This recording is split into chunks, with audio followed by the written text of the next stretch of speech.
Hello, I'm Clint Fuhs. I'm an elder here at the church, and this is my wife, Amber. We've been married since November 20th, 1999, and have 4 children. They all start with an H: Hannah, Hayden, Harrison, and Hadley. Well, what led us to the hospital specifically in Indianapolis was, I guess currently would be that Hayden was probably not feeling well over the course of the whole month of January. Different things, but he'd get a little better and get a little worse, just kind of attributed it to normal, ebbs and flows of health, right? And I guess I'm my father's son, and I was kind of pushing through and trying to just, and thought it was seasonal stuff, whatever. Nothing too big, but then, that week, like Wednesday, I really started feeling bad, and my lymph nodes started swelling in my neck, and then Thursday they kept swelling bigger and bigger. They got like ping pong balls in my neck. And so I was just like laying around. I was tired and just didn't feel good. So I was like, yeah, we need to go. Friday morning came and he was already downstairs, on the couch whenever we came down because he had had a rough night of rest, or not rest, basically. And then Amber thought it was the best decision that we go, at least have him go checked out. And she immediately, wanted to go to Indianapolis at that point. I'd like to say it's motherly instinct, but maybe God was like nudging in that direction looking back. Me and him had decided that we would go to Vincennes, to our normal provider, to be checked out because we really didn't know what it was, and thought, well, if we could be seen before the weekend, that would be the best thing to do. And went to Vincennes, and they were like, yeah, you need to go to a hospital and get stuff checked out more than what we can do. So we decided to go up to Indy, to St. Vincent, where I had gone before. I felt at that point we were headed in the right direction.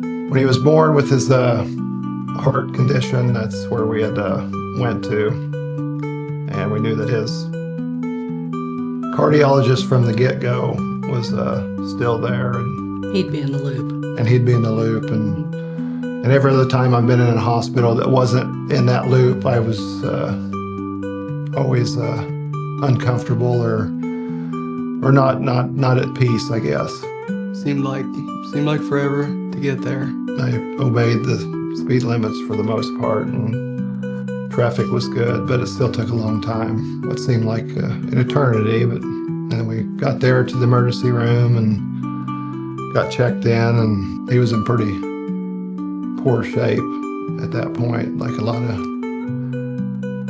swelling around his jawline. I mean, it was stuck out farther than his jawbone was, and he was in a lot of pain, just all over, up and down his back and extremities. And well, I mean, the fact that we were up there in the first place, and that we decided that I needed to go get looked at. So the fact that we were up there, and that they ran all these tests, and they did the CT scans, and that they found that spot in my neck, that they said, hey, we need to look at that. And so then they ran the biopsy. Thursday was that morning, early, 6 o'clock or 6 something in the morning. Early. The oncologist doctor come in with the results of the biopsy he had done on his lymph node, a swollen lymph node. And, that's when he told us he had the lymphoma, and just told us what the course going ahead at that point was, which was to have surgically a port placed in his chest next Monday, and then begin a round of 6 rounds of chemotherapy treatment. It seemed like a long time then, but it was pretty quick, that I actually got the diagnosis, and I was at a place where you know, they have a good oncology and I have a good doctor, and he, you know, it was just kind of a blessing that we were there in the first place. Well, I feel like I could see God working just, you know, like he said, Hayden, well, he'll be 24 in September. So as a newborn, our doctor had kind of pushed us in the direction of St. Vincent, you know, in their pediatric cardiology. I'd never heard of the place. And then, so, you know, 3 open heart surgeries as a baby for Hayden. And then, like 3 years ago, Harrison has a cardioembolic stroke. Washington Hospital wants to send him to a bigger hospital in Indy. Right away, I'm like, you know, see if, you know, Peyton Manning Children's Hospital has a bed, you know. And so we're up there again. And then, you know, here we are 3 years later, Hayden's back up there. You know, I feel like God just, you know, keeps pushing us. You know, it's very clear that that's where the boys needed to be, like we needed to be. I think one thing that I felt like the whole time that I was there when that God was like trying to teach me, and that, you know, that he was trying to show me was patience, because I had to have patience for a lot of stuff, and it was hard to. There was a lot of waiting on results and waiting to go to surgeries and get checked for different things, and, you know, even just waiting on food.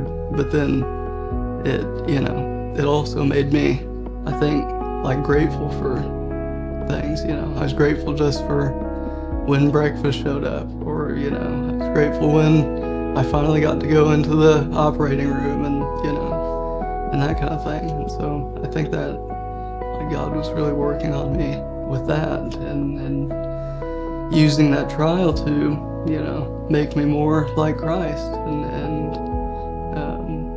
grow me in that way.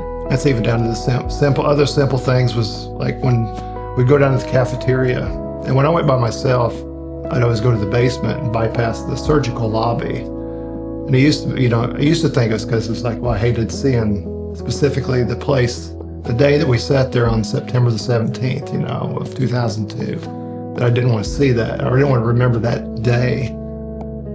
But then I was, you know, once she went down with me once, I said, well, we should go that way, you know, and remember that day, and remember, you know, where we've been brought since that day, and all the blessings that we've had since that day, and that we are in the right place, and he works in everything that without us knowing. But we have to recognize that. You know, while he was in the hospital, it was like this go around. Like I said, my emotions, you know, trust, you know, your anxieties, all these things are starting to build up when we didn't know, and they're running tests. So like I said, it was easier knowing once he got the diagnosis. And I'm like, okay, you spend long days and nights sitting in it.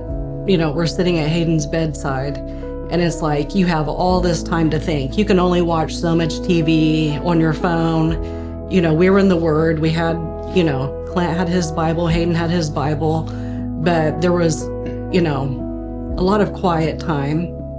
You know, they come in and mess with Hayden in the middle of the night. I'd wake up, couldn't go back to sleep. So I just prayed that, you know, just, okay, God, you know, use me to, you know, for your good. And then it was like, next thing I know, I'm like praying and thanking him for everything in this hospital.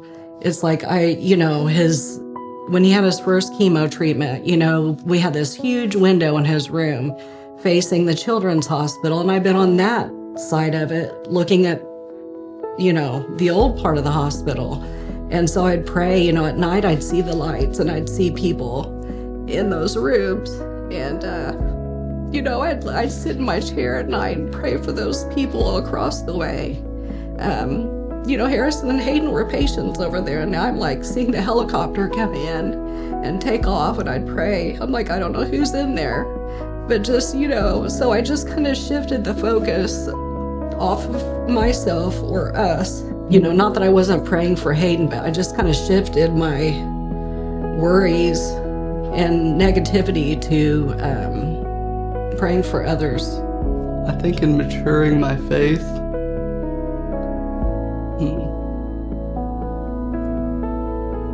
I would say it's kind of all the things I've mostly said, but just, just my reliance on Him for everything.